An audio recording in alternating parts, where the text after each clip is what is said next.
नमस्कार, मंडल news bulletin में आपका स्वागत है। आइए पेश करते हैं आज के कुछ प्रमुख व मुख्य समाचार।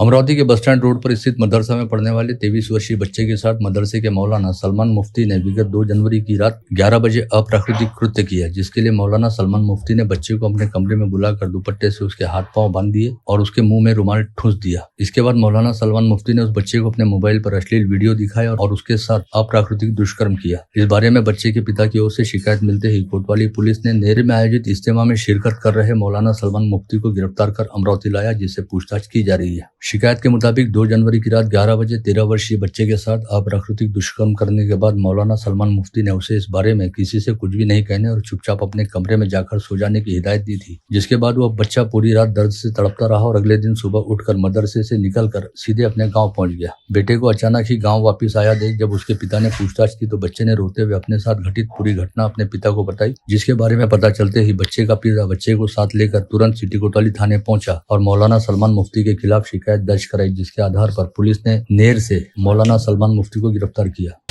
मध्य रेलवे के नागपुर विभाग अंतर्गत नागपुर आमला रेलवे स्टेशन के बीच स्थित गुदनी रेलवे स्टेशन पर तीसरी रेलवे लाइन से संबंधित पहले चरण के यार्ड मॉडलिंग के काम हेतु कुछ रेलगाड़ियों को रद्द किया गया है और कुछ रेलगाड़ियों के मार्ग में बदलाव किया गया है। 6 व 8 जनवरी को आमला नागपुर व नागपुर आमला मेमू को रद्द किया गया है। वहीं 8 जनवरी को आमला नागपुर व नागपुर आमला मेमू रद्द रहेगी। इसके अलावा 6 जनवरी को अमरावती जबलपुर सुपरफास्ट एक्सप्रेस अपने निर्धारित समय से आधे घंटे की देरी से तथा 8 जनवरी को अमरावती जबलपुर सुपरफास्ट एक्सप्रेस अपने निर्धारित समय से 1.5 घंटे की देरी से छूटेगी। वहीं 8 जनवरी को नागपुर दानापुर एक्सप्रेस अपने निर्धारित समय से 1.5 घंटे की देरी से चलेगी।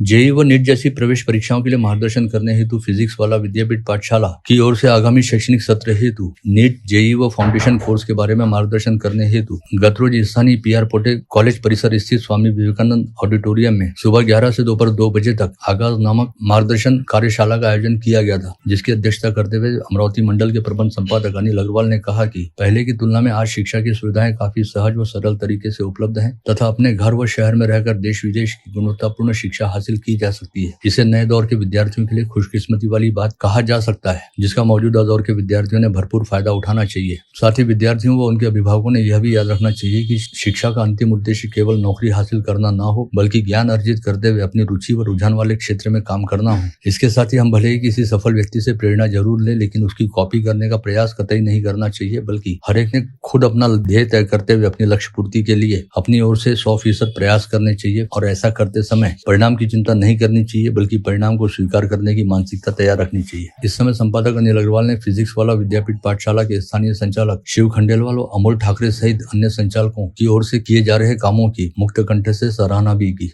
शिक्षणाचा अंतिम उद्देश्य किंवा अंतिम ध्येय हे नोकरी घेऊन चालू नका। आजकालचे मुलं म्हणजे इव्हन केजी नर्सरी पासून जो प्लॅन केला जाते पाल्य आणि पालकांतर्फे, तर माझा मुलगा किंवा मी अशा प्रकारे नोकरी करेन, चांगली नोकरी कशी मिळेल, त्याच्यामुळे उच्च शिक्षण घ्या। शिक्षणाचा दुसरा कोणताही पर्याय नाही, पण शिक्षणाचा एकमात्र उद्देश हा नोकरी होऊ शकत नाही।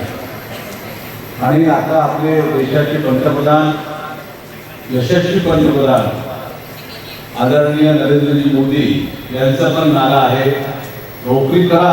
जर तुम्हाला तुमच्या आजूबाजूची परिस्थिती अशी असेल तर तुम्ही नोकरीच केली पाहिजे, तर नोकरी करा।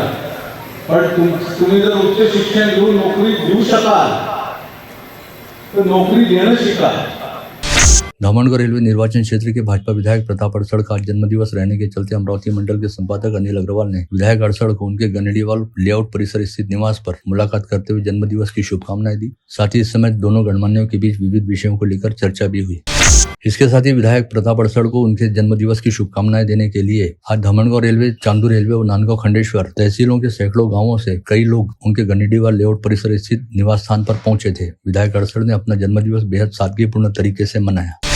अपने जन्मदिवस के अवसर पर विधायक प्रताप अड़सड़ ने मंडल न्यूज के साथ विशेष तौर पर बातचीत करते हुए कहा कि धामणगांव रेलवे, चांदूर रेलवे व नांदगांव खंडेश्वर क्षेत्र में भरपूर विकास कार्य होंगे और क्षेत्र की काया पलट की जाएगी। साथ ही उन्होंने 100 दिनों का रोड मैप अधिकारियों को दिया है। इसके अलावा 450 करोड़ रुपयों की लागत से बडनेरा यवतमाल 4 लेन भी बनाया जाएगा तथा कुर्रा नांदगांव मार्ग भी चौड़ा होगा, जिसके लिए प्रस्ताव स्वीकृत कर दिया गया है। इसके साथ ही अंडरग्राउंड ड्रेनेज व वाटर ट्रीटमेंट प्लांट के प्रस्ताव सहित 2 लिफ्ट इरिगेशन साकार करने के और भी 2 प्रस्ताव पर काम किया जा रहा है। भाजपा के ग्रामीण जिलाध्यक्ष राज्यसभा सांसद अनिल बोंडे द्वारा वर्ष 2025 में पूरे साल भर 365 दिन रक्तदान शिविर आयोजित करने का संकल्प व्यक्त करते हुए सांसद रक्तदान अभियान का प्रारंभ किया गया, जिसके 5वें दिन नांदगांवपेट में संत काशीनाथ महाराज के 19वें पुण्यतिथि महोत्सव अंतर्गत काशीनाथ बाबा धाम में गत रोज रक्तदान शिविर का आयोजन किया गया था, जिसमें करीब 61 यूनिट रक्त संकलित किया गया। इस अवसर पर आयोजकों व रक्तदाताओं का सत्कार करने हेतु भाजपा के ग्रामीण जिलाध्यक्ष राज्यसभा सांसद अनिल बोंडे खुद भी उपस्थित थे।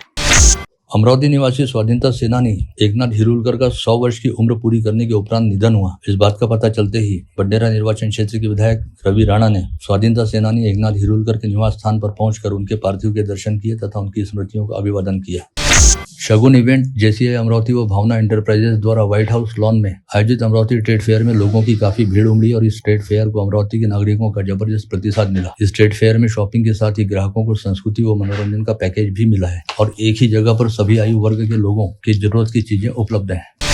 आदिवासी युवा क्रांति दल ने संभाग के विशेष पुलिस महानिरीक्षक को आज दोपहर निवेदन सौंपते हुए कारंजालाट थाना अंतर्गत 34 साल की सोनाली कड़ापे की जघन्य हत्या करने वाले अभियुक्तों को फांसी की सजा दिलाई जाने की मांग की। राज्य सरकार की तरफ से भेड़पालों की हो रही अनदेखी और उनके बाबत अन्यायकारक नीति जारी रहने से पूर्व विधायक बच्चू कडू ने सरकार को लिखित ज्ञापन देकर भेड़पालों की मांगों को पूरा करने की मांग की थी। एक पखवाड़े बाद पुलिस प्रशासन द्वारा दिखाई गई सक्रियता के चलते अब सभी विभागों ने आंदोलन को गंभीरता से लेना शुरू किया है, जिसे लेकर जिला प्रशासन की बैठक भी हुई है। प्रहार पार्टी के संस्थापक बच्चू कडू व किसान नेता महादेव जानकर कल 7 जनवरी को संभागीय आयुक्तालय पर वाड़ा आंदोलन करने वाले हैं।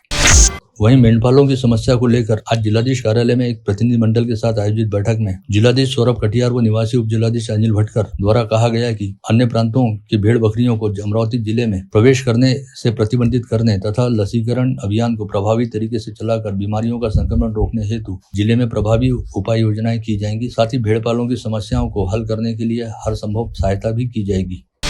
जिले के सांसद बलवंत वानखड़े ने पुलिस रेजिंग डे अंतर्गत आयोजित स्वास्थ्य शिविर के अवसर पर कहा कि पुलिस कर्मियों की ड्यूटी काफी महत्वपूर्ण है तथा समाज व क्षेत्र की सुरक्षा भी उन पर निर्भर करती है, जिसके चलते पुलिस कर्मियों का जीवन तनावपूर्ण रहने की संभावना है। ऐसे में उनकी नियमित स्वास्थ्य जांच व उचित उपचार जरूरी है। पुलिस कवायद मैदान पर रेजिंग डे समारोह अंतर्गत स्वास्थ्य जांच शिविर में अमरावती के विधायक सुलभा खोड़के व पुलिस आयुक्त नवीन चंद्र रेड्डी सहित वरिष्ठ पुलिस अधिकारी मौजूद थे। इस समय विधायक सुलभा खोड़के ने भी कहा कि समाज की सुरक्षा का जिम्मा रखने वाले पुलिस कर्मियों की समय समय पर स्वास्थ्य जांच और उनका उचित उपचार बेहद आवश्यक है। पुलिस वर्धापन सप्ताह यानी रेजिंग डे निमित्त शहर पुलिस आयुक्तालय द्वारा रविवार 5 जनवरी को अमरावती शहर में भव्य जनजागृति रैली निकाली गई, जिसके जरिए अमरावती वासियों ने अमरावती शहर पुलिस दल की विविधता के साथ ही पुलिस की ताकत का अनुभव किया। इस रैली में शालेय छात्र छात्राओं ने बड़ी संख्या में हिस्सा लिया। सड़क सुरक्षा सप्ताह अंतर्गत अमरावती प्रादेशिक परिवहन कार्यालय की ओर से आज हेलमेट बाबत जनजागृति की गई तथा नांदगांवपेट के टोल नाके पर आने वाले हेलमेट वाहन धारकों का गुलाब पुष्प देकर स्वागत किया गया। साथ ही नो हॉर्न अभियान के तहत कर्कश आवाज करने वाले वाहन चालकों का जनजागृति अभियान व प्रबोधन किया गया। पुलिस रेजिंग डे अंतर्गत स्मार्ट थाना प्रतियोगिता का परिणाम कल 7 जनवरी को घोषित किया जाएगा, जिसके चलते शहर पुलिस आयुक्त नवीन चंद्र रेड्डी सहित तीनों पुलिस उपायुक्तों ने श्रेष्ठ थाना चुनने के लिए आवश्यक बातों की कसौटी पर खुद पूरे शहर का दौरा करते हुए सभी पुलिस थानों का अवलोकन किया। अनाथों की मां के तौर पर पहचान रखने वाली पद्मश्री सिंधुताई सबकाल के तीसरे स्मृति दिवस निमित्त तृतीय पुष्प श्रद्धांजलि महोत्सव का आयोजन सिंधुताई द्वारा स्थापित की गई चिखलदरा की सावित्रीबाई फुले आश्रमशाला के प्रांगण में किया गया। इस समय विशेष तौर पर उपस्थित महाराष्ट्र के सेवानिवृत्त अतिरिक्त पुलिस महासंचालक टी.एस. भाल ने सिंधुताई सबकाल के साथ जुड़ी अपनी यादों को विशेष रूप से उल्लेखित किया। साथ ही इस समय सिंधुताई सबकाल को मौन श्रद्धांजलि अर्पित की गई। आग की लपटों में घिरे अपार्टमेंट से अपने प्राणों की परवाह किए बिना 70 परिवारों की रक्षा करने वाली वीर बालिका करीना थापा का क्रांति ज्योति सावित्रीबाई फुले की जयंती निमित्त ठाकरे गुट वाली शिवसेना के पूर्व जिला प्रमुख प्रकाश मारोटकर ने गत रोज उसके घर जाकर सत्कार किया। साथ ही सम्मान पत्र, पुष्पगुच्छ व शाल प्रदान कर वीर बालिका करीना थापा का गौरव किया। शहर के प्रतिष्ठित नागरिक नवल चांडक की 13वीं पर आज रक्तदान शिविर का सफल आयोजन किया गया। इस समय 41 युवाओं ने स्वयं स्फूर्त रूप से रक्तदान किया। समर्पण परिवार द्वारा आयोजित पदयात्रा का लगातार 11वें वर्ष भी गत रोज आयोजन किया गया, जिसके तहत चांगापुर तक भव्य पदयात्रा निकाली गई। इस पदयात्रा का जगह जगह पुष्प वर्षा कर स्वागत किया गया। सर्वशाखीय माली समाज ऋणानुबंध परिचय महासम्मेलन कल रविवार 5 जनवरी को संत ज्ञानेश्वर सांस्कृतिक भवन में संपन्न हुआ, जिसका उद्घाटन मुर्शी वरुड़ के विधायक उमेश यावलकर द्वारा किया गया। कार्यक्रम की अध्यक्षता सर्वशाखीय माली संघ के अध्यक्ष गणेश खारकर द्वारा की गई।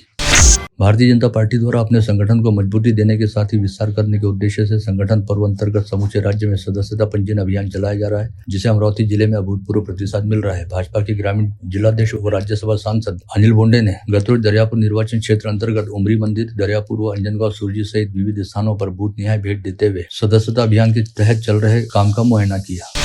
पूज्य पंचायत दस्तूर नगर व एस कुमार परिवार द्वारा परसों 8 जनवरी से पूज्य पंचायत समाज मंदिर में प्रभु भक्त एस कुमार का 7 दिवसीय गीता ज्ञान सत्संग आयोजित किया गया है, जिसकी जानकारी आज यहाँ बुलाई गई पत्रवार्ता में पूज्य पंचायत दस्तूर नगर के पदाधिकारियों द्वारा दी गई। धर्म जागरण हेतु समाज में, समाज के हित में, धर्म के हित में, भक्ति और ज्ञान के हित में अमरावती में दस्तूर नगर में समाज मंदिर में पूज्य पंचायत दस्तूर नगर के सहयोग से ये भक्ति सत्संग का कार्यक्रम हो रहा है। हमारे आदरणीय भाई साहब पूज्य पंचायत के अध्यक्ष हैं नंदलाल जी खत्री, इनका सहयोग और इसी के साथ यहाँ पर जो भी हमारे परिचित लोग हैं उनका सहयोग है। ये कार्यक्रम गीता ज्ञान सत्संग नाम से हो रहा है। इसमें गीता में 18 अध्याय हैं और 7 दिवसीय आयोजन हैं। 8 जनवरी से ये कार्यक्रम शुरू होगा, 14 जनवरी को समापन होगा।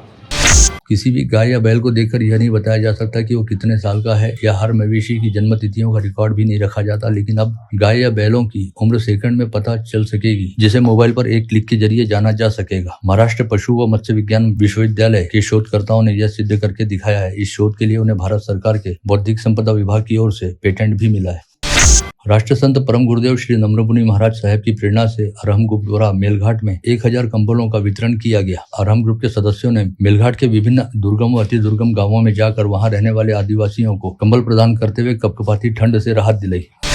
अचलपुर के विधायक प्रवीण ताड़े की पहल से सातपुड़ा की वादियों में स्थित श्री क्षेत्र बहिरम यात्रा महोत्सव में विधायक हिंद केसरी जंगी शंकर पट्टी स्पर्धा का आयोजन आगामी 8 जनवरी से किया जा रहा है, जिसका उद्घाटन भाजपा के जिलाध्यक्ष और राज्यसभा सांसद अनिल बोंडे व पूर्व सांसद नवनीत राणा सहित जिले के भाजपा व महायुति विधायकों की प्रमुख उपस्थिति में होगा। साथ ही शंकर पट्टी स्पर्धा के पुरस्कार 10 जनवरी को वितरित किए जाएंगे।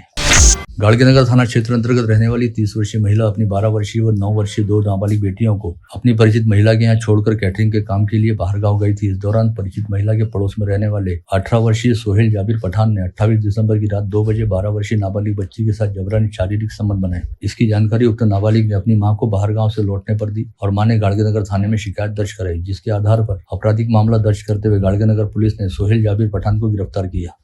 माहौली जहांगीर थाना क्षेत्र के यावली से माहौली मार्ग पर तेज रफ्तार दौड़ रही दुपहिया सड़क किनारे टकरा गई। इस हादसे में दुपहिया पर सवार दोनों युवकों की मौत हो गई, जबकि एक अन्य गंभीर रूप से घायल हुआ। अमरावती से नागपुर महामार्ग पर तिवसा के निकट एक होटल के सामने खड़े ट्रक को पीछे से आ रहे दूसरे ट्रक ने जोरदार टक्कर मारी। इस हादसे में एक क्लीनर की मौत हो गई और चालक गंभीर रूप से घायल हुआ। यह हादसा शनिवार 4 जनवरी को घटित हुआ। चांदूर बाजार में बजरंग दल के पदाधिकारियों ने आज तड़के गौवंश लदे 3 वाहन पकड़े। इस समय तीनों वाहनों में सवार आरोपी मौके से भाग निकलने में कामयाब रहे। वाहनों में बुरी तरह ठूसे जाने के कारण 5 गौवंशों की मौत हो गई थी, जबकि 23 गाय बछड़ों को गौरक्षण भेजा गया। ग्रामीण एलसीबी के दल ने माहौली जहांगीर के डीगर गवान रोड पर 2 आरोपियों को 49 बंडल मांझे के साथ रंगे हाथ पकड़ा। आरोपियों के नाम अब्दुल कुद्दूस, अब्दुल रऊफ तथा मोहम्मद सादिक अब्दुल सत्तार बताए गए हैं। यवतमाल जिले के घुई गांव के पास शनिवार की रात 10:30 बजे के दौरान स्कूल का सांस्कृतिक कार्यक्रम देखकर गांव की तरफ रवाना हुए विद्यार्थियों की दुपहिया पेड़ से टकरा गई। इस हादसे में 2 विद्यार्थियों की मौत हो गई और 2 लोग घायल हुए। यवतमाल जिले के रालेगांव स्थित भूमि अभिलेख उपाधीक्षक कार्यालय में कार्यरत परिरक्षण भूमापक अजय देशमुख को एक शिकायतकर्ता व्यक्ति से 10,000 रुपए की रिश्वत स्वीकार करते हुए भ्रष्टाचार प्रतिबंधक दल ने गिरफ्तार किया, जिसके बाद अजय देशमुख के खिलाफ रालेगांव पुलिस थाने में अपराध दर्ज करने की कार्रवाई शुरू की गई। तुमसर वन परिक्षेत्र अंतर्गत आने वाले झंझेरिया गांव के निकट घने जंगल में एक बाघ मृत पड़ा मिला, जिसके शव के 3 टुकड़े बरामद हुए। यह भी स्पष्ट नहीं हुआ कि किसी ने बाघ की शिकार करने के बाद उसके 3 टुकड़े करके जंगल में फेंके या फिर किसी अन्य बाघ के साथ हुई झड़प की वजह से इस बाघ की मौत हुई। ऐसे में वन विभाग के अधिकारियों ने मौके का पंचनामा करते हुए बाघ के शव को पोस्टमार्टम हेतु भिजवाया। पोस्टमार्टम रिपोर्ट आने के बाद बाघ की मौत होने की वजह स्पष्ट होगी।